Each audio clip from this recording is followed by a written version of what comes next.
Subscribe button ఉంటుంది, అది click చేసి కింద లైక్ బటన్ క్లిక్ చేయండి. గంట కొట్టి ఆల్లో పెట్టుకోండి. మేము ఏం వీడియో పెట్టినా సరే మీరే ముందు చూడవచ్చు. నేను చెప్పే టిప్స్ పాటిస్తే బొబ్బట్లు చాలా పల్చగాను మృదువుగాను వస్తాయండి. ఎక్కడ స్కిప్ చేయకుండా వీడియో చూడండి. ఒక గ్లాసు శనగపప్పు తీసుకున్నాను. శనగపప్పు ఏ గ్లాస్తో తీసుకున్నాను అదే గ్లాస్తో మైదాపిండిని తీసుకున్నాను.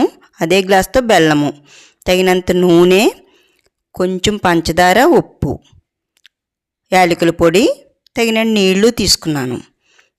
తీసుకుని పిండిని కలుపుకోవాలన్నమాట. ఇప్పుడు మైదాపిండిని చక్కగా ఒక బౌల్లో వేసుకుని పంచదార, ఉప్పు వేసుకుని కలుపుకోవాలి. బాగా కొంచెం ఆయిల్ వేసుకుని ఈ పిండిని కలుపుకోవడంలోనే బొబ్బట్టు ఎంత బాగా వస్తుంది అనేది మీకు తెలుస్తుంది.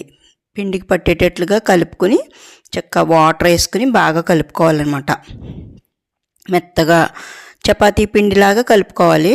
కొంచెం లూజుగాను కలుపుకోవాలన్నమాట అండి.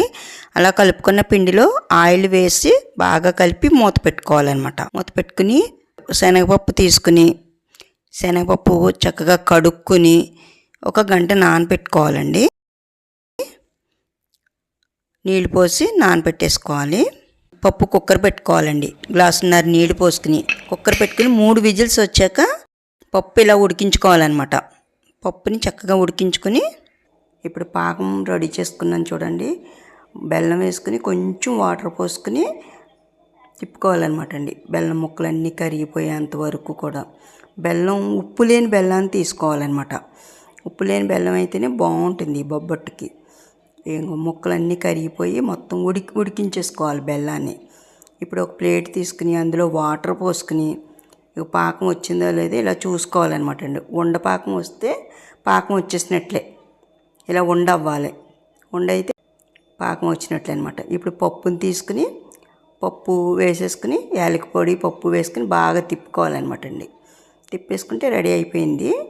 ఇప్పుడు ఈ పప్పు పాకంతో కూడిన పప్పుని మిక్సీ జార్లో వేసుకుని మిక్సీ పట్టేసుకోవాలి.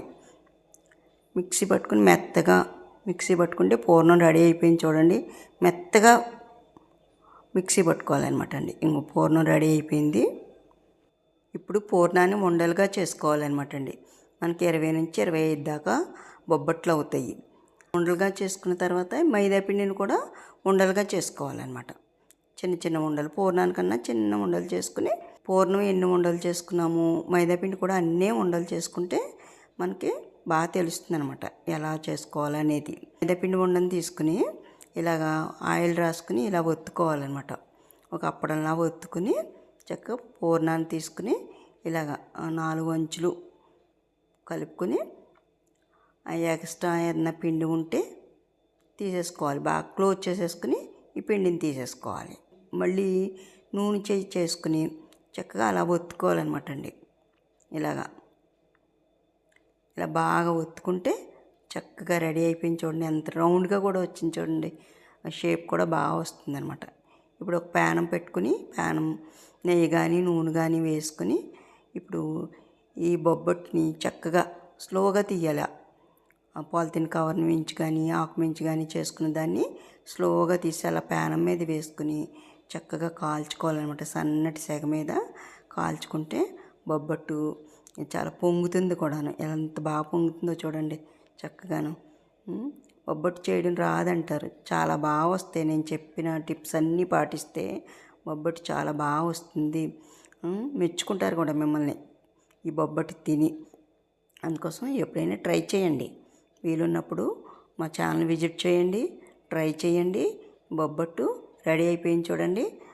తీయని బొబ్బట్టు, కమ్మని బొబ్బట్టు, నేతి బొబ్బట్టు.